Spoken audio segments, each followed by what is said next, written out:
What is going on, guys? Jack here and welcome to episode 12 of the Bristol Rovers career mode. And in this episode we are firstly going to be playing against Chesterfield, and the January transfer window is fast approaching. So as always, if you have any suggestions for players that you want me to buy, please leave it down in the comments section below and I will try my best to sign those players. I've already got a few people coming to me saying that they would like these players at the club. I think one was Pedro Azog. I think that's how you pronounce it. He's a free agent. He looks pretty solid, to be honest, but, you know, nothing too special. But, you know, he's very young, and that's the point.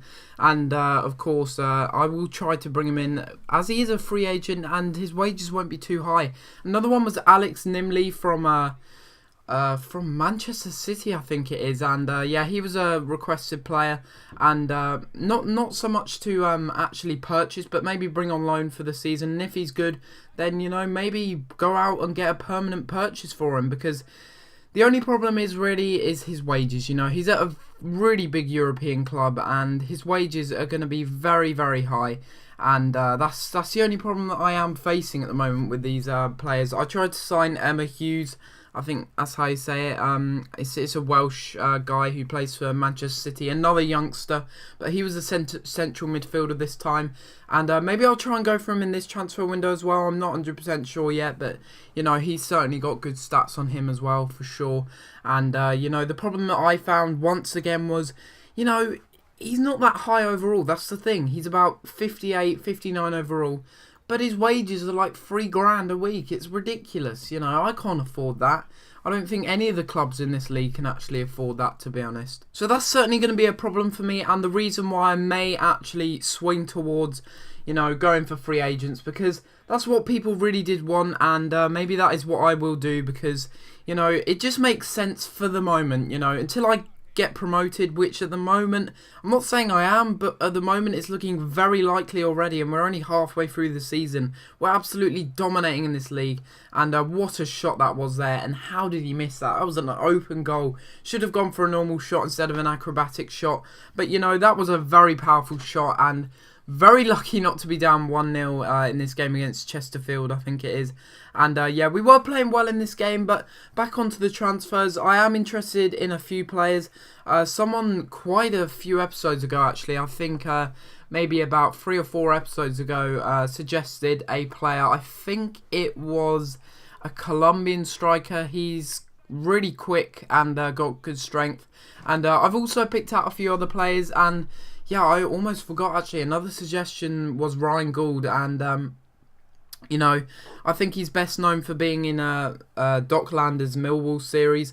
You know, I do watch Doc Landers, and I do know that he has him in his series. But, you know, I'll try and get him anyway if that's what you guys want. And I know he's a youngster and he's got a lot of potential. But I've seen him in his career mode, and, you know, he may be quite expensive to get. That's the only problem, and maybe that's someone that I will save for the Empower League One. But, you know, the suggestions that you're giving me are actually quite good suggestions, and they're not overly out of proportion. They're not players that are definitely never ever going to be at this club. You know, there's a slight chance that one day these players might be at this club. But you can see here I was an absolute derp. I was playing a right back at a left back and a left back at a right back. Don't know what I was doing there. I was just a bit confused. And, you know, we're bringing on, I think, yeah, it's David Clarkson there. Bringing him back on after his 4-month injury. That was a really, really tough injury to come back from, and he's already played 1 game since coming back from injury, and he's done really well in it, actually, to be honest. He's really started to get back into the first team, but I have realised that I can play him at central midfielder, so if any of my midfielders do get injured, then you know, I can use him at centre midfielder. But how about that for a save? Holy crap, that is what I call a double save from Mildenhall. Look at that, look at that diving. I mean, 62 diving is rubbish. If he can dive, he's probably one of the best keepers in Europe at the moment. That's a lot to say, but I don't think I've ever seen a keeper do that on this game, you know. Make a double save of that calibre, you know. He really did keep us in this game, did Mildenhall, because we really didn't create that many chances in the game. And the chances that did come were really wasted, to be honest. And I think this game does indeed end. Yeah, it does. indeed end 0-0, and not a bad result, to be honest, because we're still about 9 or 10 points ahead of not Chesterfield, Cheltenham Town, that's it. And you know, they're still there, they're still on our tail, but you know, not so much now. They've lost a few games, and you can see there we did have 7 shots and 3 on target, but I was a bit angry.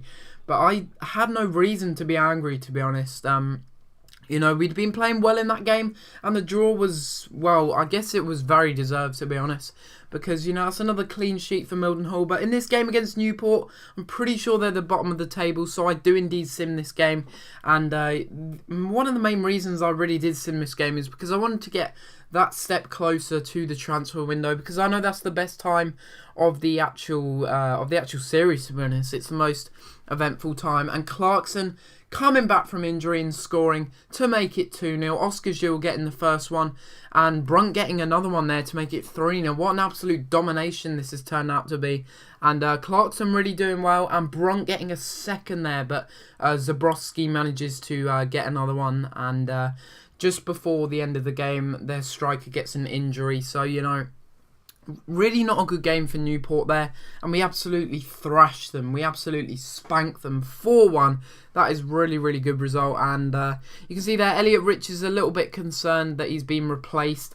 I think that's reading all of the bullshit newspapers and the headlines and everything. That's what always comes up. But you can see we're going into a game here against Bury, and this is going to be the last game before the January transfer window, because I'm going to be simming the next game. I think that's against Wycombe Wanderers, as it's not an important game as much as this game. And you know, get into the transfer window.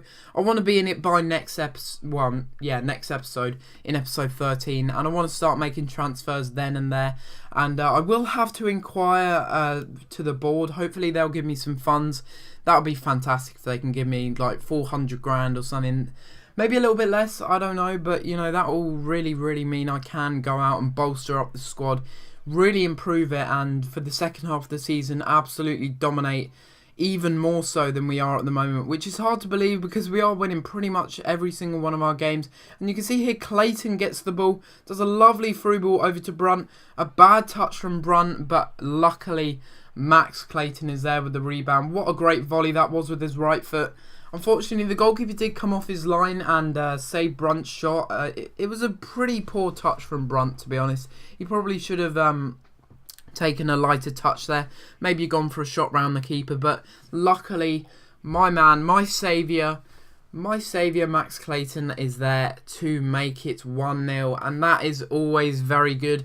Making it 1-0 early on and getting the goal. You know, making it 1-0 before the half-time especially, because doing that, you really do go into half-time boosting morale, and into the second half, it does make things a lot easier, that's for sure. Max Clayton getting his 3rd goal in Football League 2. Not the best of goal-to-game ratios, I guess, because he's been playing in pretty much every game.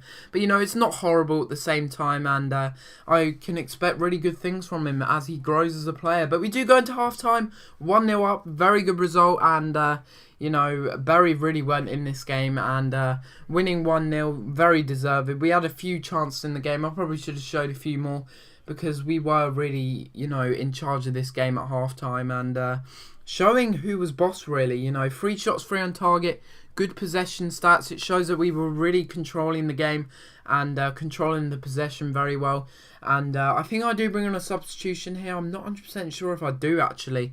No, I don't think I end up bringing on a substitution, because the players were playing fine as it was.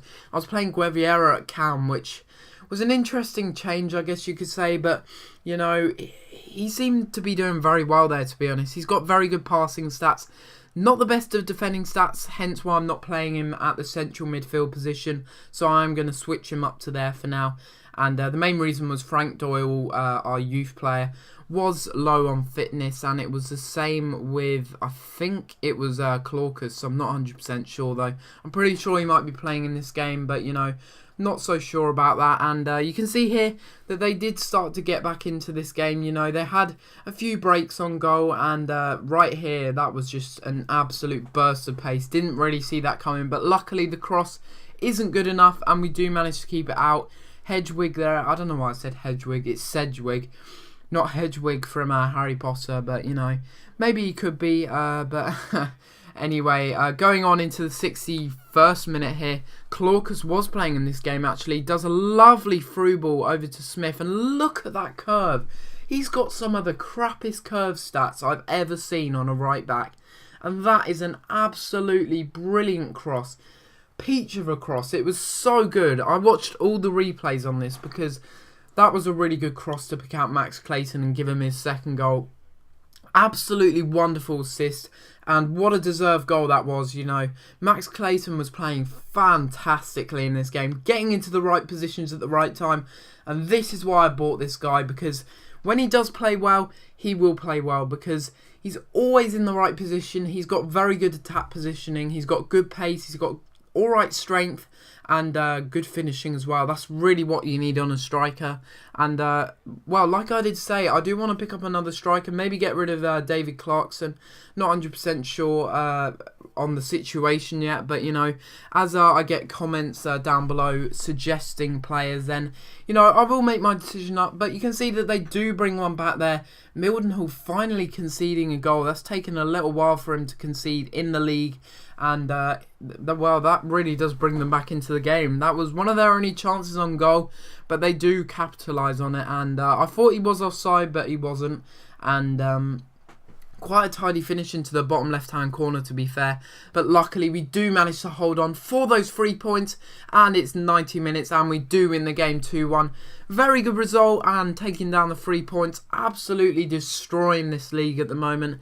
And hoping for better results in the future. You know, if we can carry on doing this, then, you know, we're really in good stead for the title and getting promoted. But, you know, it's not set in concrete yet, and it's not all fine and dandy. But guys, if you've enjoyed this episode of Career Mode and want more Career Mode from me, please be sure to like and subscribe, and I'll see you next time for another episode. Thanks for watching.